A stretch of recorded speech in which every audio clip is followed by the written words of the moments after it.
Sean bienvenidos todos hermanos y hermanas hispanohablantes. Markwayne Mullin, uno de los aliados más cercanos de Donald Trump dentro de su administración, acaba de quedar en el centro de una intensa polémica en una audiencia que rápidamente se convirtió en un enfrentamiento político. Durante horas, varios senadores lo cuestionaron sobre temas que afectan directamente al gobierno de Donald Trump y algunos de los intercambios más tensos están dando muchísimo de qué hablar. Quédense hasta el final del video porque les voy a mostrar las preguntas que generaron los comentarios más incómodos de la audiencia y cómo intentó defenderse Markwayne Mullin y por qué este episodio podría convertirse en un nuevo dolor de cabeza para la Casa Blanca. Markwayne Mullin es una de las personas más estúpidas dentro de la administración de Donald Trump y créanme que esto ya es decir bastante. Es como que si ese fuera un listón muy por debajo, la verdad, y de alguna manera él lograra encontrar la forma de pasar por debajo de esto. Y hace unos días incluso puso en exhibición su absoluta idiotez y arrogancia en el Senado de los Estados Unidos, donde fue interrogado minuciosamente sobre las violaciones de la ley por parte del ICE, su negativa a decir que cumplirá con la ley y mucho más simplemente se derrumbó. Se derrumbó una y otra vez. Estuvo a la defensiva todo el tiempo, atacando, gritando, perdiendo los papeles por completo. Esto debería de costarle su puesto. Esto debería de costarle completamente su trabajo a cualquier persona dentro de la política y honestamente, considerando que Kristi Noem perdió el suyo debido a un mal desempeño en el comité, ¿a quiénes sorprendería, verdad? A Donald Trump ya no le agrada ninguna de estas personas de su gabinete, así que quién sabe. Pero había muchísimo en lo que profundizar. El senador Chris Murphy y el senador Chris Van Hollen interrogaron minuciosamente a Mullin. Quiero que echemos un vistazo a este video. Miren, por favor. A federal court decision regarding ICE's activities in Minnesota. ICE is not a law unto itself. ICE has violated nearly 100 court orders. This list should give pause to anyone, no matter his or her political beliefs, who cares about the rule of law. ICE has likely violated more court orders in January 2026 than some federal agencies have violated in their entire existence. That's not a Democratic appointed judge. That is a Republican appointed judge describing the scale of illegality. I understand your MO and others in the administration's MO is to attack us personally or to claim that we're inciting violence when we point out the widespread illegality. But this is a Republican appointed judge who is saying the exact same thing that I am saying. This is a really important discussion for us to have because this is, whether you want to believe it or not, at the root of our disagreement, is that it is very hard for us to figure out how to fund an agency that is violating the law. Again, that's not me saying it. That's a Republican appointed federal judge. Now, this widespread violation of court orders admittedly largely happened before you got on the job. And as a senator, you always struck me as somebody who cared about the rule of law. And so maybe the easiest question is this.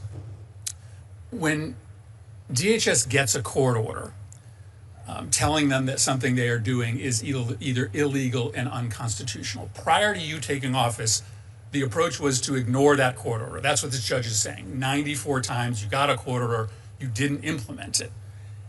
Now that you are on the job, can you commit to us that if a court judges something ICE is doing, something DHS is doing as illegal or unconstitutional, tells you to stop, that you will comply with the court order? Ranking Member Murphy, I will tell you that we will never break the Constitution, and we're not going to break the law, but we're going to enforce our nation's laws. And we're going to enforce the laws that you guys passed and that we implement. We will never go outside that, and if we do, we'll hold each other accountable for that. But that doesn't sound like the same thing as committing that you will obey a court order. Obviously, the entire structure of the federal government gives the power to the federal courts to divine whether you are obeying the law or not. I mean, I think it's an easy thing to say. Will you or will you not implement court orders? If we didn't think courts were politicized, then I would probably be able to answer that. But we see courts over and over again that use their bench for their political opinion, not just the rule of law. And we can see that because we see how many times they're overturned. I didn't say court orders you obey based upon whether you believe that what I said to be politically. Don't put words in my mouth. What are you saying then? What I'm saying is we'll enforce the law and we're never going to break the Constitution. You just said that you will not follow every court order because you No, believe the Chris, court is rigged against Senator, you. don't start putting words in my mouth. That's not what I said. I said I will never break the Constitution. We're going to enforce the law. Will you implement court orders when they tell you to stop an activity? You're making an assumption on court orders I haven't Will you seen. or will you not? I am going to enforce the law, and I'll never break the Constitution. I think, listen, if you're a Republican or a Democrat on this committee, you should be really freaked out. We should be really concerned about the rulings that come out of the courts and how often they get Our federal system overturned. falls apart if you are telling me that you They fall apart when you have a judge that makes as a to whether political you opinion from a believe a federal bench, order and they're outside the is on the law level or too. Not all judges are above the law, but sometimes they think they are. Amazing. That's why we see lower courts get overturned by higher courts. Saben, las cosas van increíblemente bien cuando estás increíblemente a la defensiva. Eres insoportable y actúas como un tonto, tipo, yo no dije eso. Senador, está poniendo palabras en mi boca, no haga eso. Y te quedas ahí sentado en silencio como que incapaz de responder, incapaz de aportar nada. Estos tipos están intentando, a propósito, mantener lo más vago posible cuando hablan de las violaciones a la ley que sabemos que se avecinan. Sabemos que habrá agentes del ICE, habrá miembros del DHS, habrá matones de Donald Trump en los centros de votación. Sabemos que esto va a pasar. Los demócratas tienen que ponerse las pilas con esto. Me alegra que el senador Chris Murphy esté haciendo estas preguntas porque son importantes. Me alegra que esté haciendo preguntas sobre las violaciones de la ley por parte del ICE. Me alegra que esté haciendo las preguntas sobre si, ya saben, Markwayne Mullin piensa que está por encima de todo. Es importante, sin embargo, sabemos que estas cosas se avecinan. Por eso no están diciendo mucho en realidad. Por eso están con el cuento de, ya sabes, poniendo palabras en mi boca. Todo esto es un engaño demócrata, supuestamente para ellos. Está intentando exagerar las cosas, dicen. Y continúa haciendo eso, la actitud a la defensiva, la impertinencia en este video. Let me ask you about what's happening in Delaney Hall.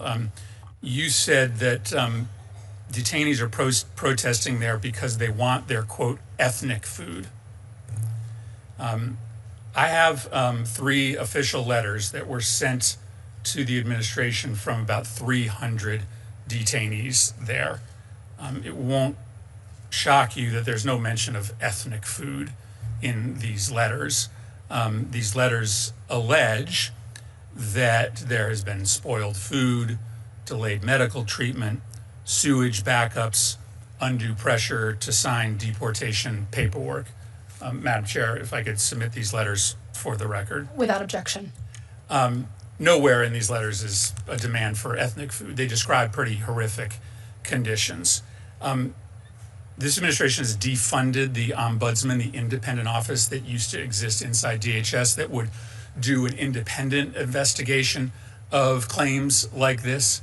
Can you just tell us, if you're taking these claims seriously, these allegations seriously, and looking at them, or whether you've prejudged this to be, as you stated, about a demand for ethnic food? These seem pretty serious, and it seems like you would want to. No, so since the history of that facility being open, not one single health violation has been written. In fact, just recently, the state of New Jersey's health inspectors went in. They didn't find one single violation.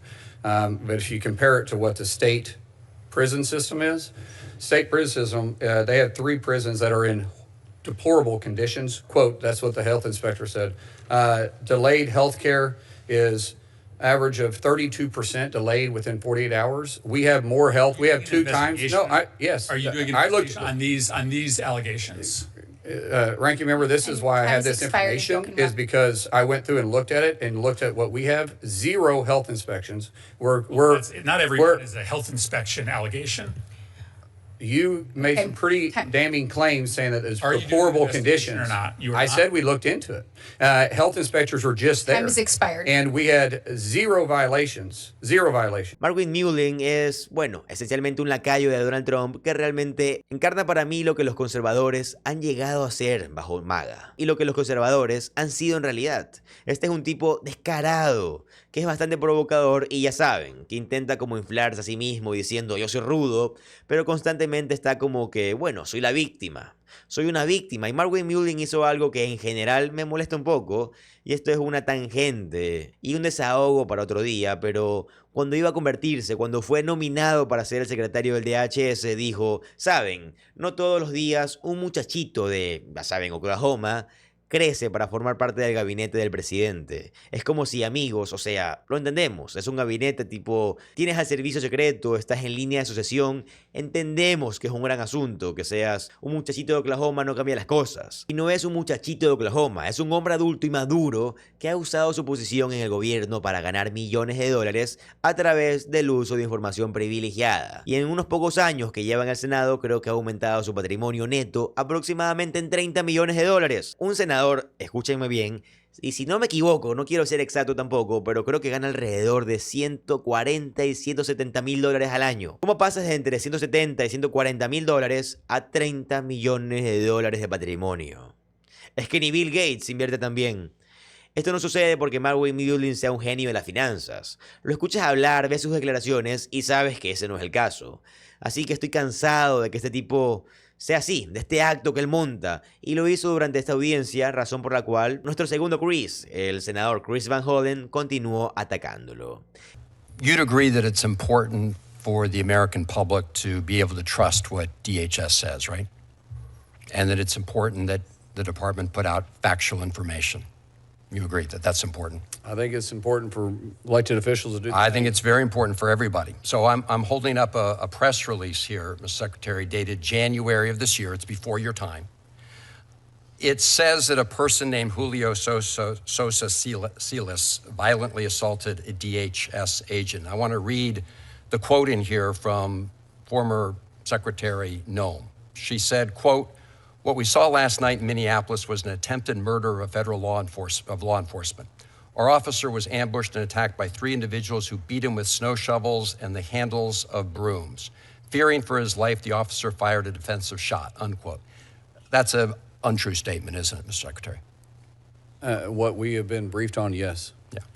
And it came to light because the city of Minneapolis had a camera system, and state authorities from Hennepin County have pursued the investigation and recently arrested this officer. Are you aware of that? I believe so, yes. Yeah. So this is part of a pattern we've seen, because I do want to turn to the case of Alex Preddy. And in that case, Secretary Noem said that he was engaged in an act of domestic terrorism. She said that it looked like Alex Preddy intended to, quote, inflict maximum damage and to kill law enforcement, unquote. That wasn't true either, was it? I'm sorry, I didn't hear the That statement. wasn't a true statement either. Of her statement? Yeah. I can't speak on her behalf, but it's not what I recall seeing. You agree the facts don't support that statement? Well, I didn't make the statement. I didn't say you did. I asked you whether you understand that the facts don't support the statement. The investigation would say that's probably not accurate. Yeah, okay. So again, we know that because of the video. Secretary Noem also asserted that Renee Good was engaged in an act of domestic terrorism. So look, the reason I'm asking you this, Mr. Secretary, is I want to know if you're going to be willing to provide state investigators access to evidence they have requested in their ongoing investigations into the killings of Alex Preddy and Renee Good. Sir, as you know, the FBI is set up to do the investigation on federal law officers, and we investigate it from the federal side as a federal action, not a state action. But you're aware of the fact that the state has authority and jurisdiction as well, right, under federal case law? Actually, under the authority of the federal prosecution, stays within the federal government, and so the FBI is set up to do those investigations. And I do want to say something too. We arrest between Mr. Secretary, I'm sorry, I have limited time. But you said you accused there to be a pattern. If the chair is going to permit additional questions, I was answering what you said is a specific pattern. questions. You made an accusation that it was And a I meant, pattern. and at Mr. CDC Secretary, I went on. There was a accurate. pattern. The did say there Secretary, was a pattern. Secretary Noem said the same thing. But you said all there's a statements pattern, regarding not a pattern. So That's a we pattern. Arrest, She we said arrest it was Renee over Good 1,900 too. people a day. There Mr. is not a Secretary, pattern of this. Please, the That's an reality exaggeration is of words. words matter. They do. And I will tell you, you of all have people a should know false- that words you have matter. a- And so yes, when you say they there's are. a pattern, there's not a Yeah. pattern. Oh, I would say 3 in a row is a pattern. No, sir. Secretary. That's not a Well, pattern. We arrest Let's get out the 1,900 people dictionary. or more, Put a your day. semantics aside. The reality is this is a big And there is problem. no semantics behind Because- this. A pattern of 3 people and we know, average 1,900 a day is not a pattern. You've just acknowledged your predecessor made statements that were not factually accurate. I want to go. So it sounds like you're not willing to share evidence with the state authorities who are trying to get to the bottom of this. And I will just say, Mr. Secretary, that given the statements that came out of this administration, including the White House, it is hard to trust this administration to do an independent investigation. That's why it's important. But yet you to trust share the last that. administration? I'm talking about giving it to the authorities No, I'm just of saying, Minnesota. calling Apple what an Well, apple let me is ask or you, calling an I orange want to what an ask orange is. you, Don't sit Mr. there and Secretary, start picking one administration to believe and another administration not to Mr. believe. Secretary, just please calm down. Es tan claramente un acto teatral que está tratando de montar, y eso es como todos dentro de la administración de Donald Trump. Es para una audiencia, y esto es claramente lo que hacen todos dentro de la administración de Donald Trump. Actúan únicamente para una audiencia. Obviamente esa audiencia es Donald Trump. Es simplemente eso, es tan fácil de ver a través de ello y vamos a seguir denunciándolo todos los días, como lo venimos haciendo hace más de un año dentro de este canal. Pero bueno amigos, acabamos de llegar al final del video, espero de todo corazón que les haya gustado. Si fue así, por favor déjenmelo saber en los comentarios. Recuerden que si les gusta el contenido de política estadounidense, les va a encantar suscribirse al canal, ya que subo videos como estos todos los días. Mi nombre es José Alvarado, soy economista y estoy comprometido con informarlos diariamente. Nos vemos en el siguiente video. Adiós.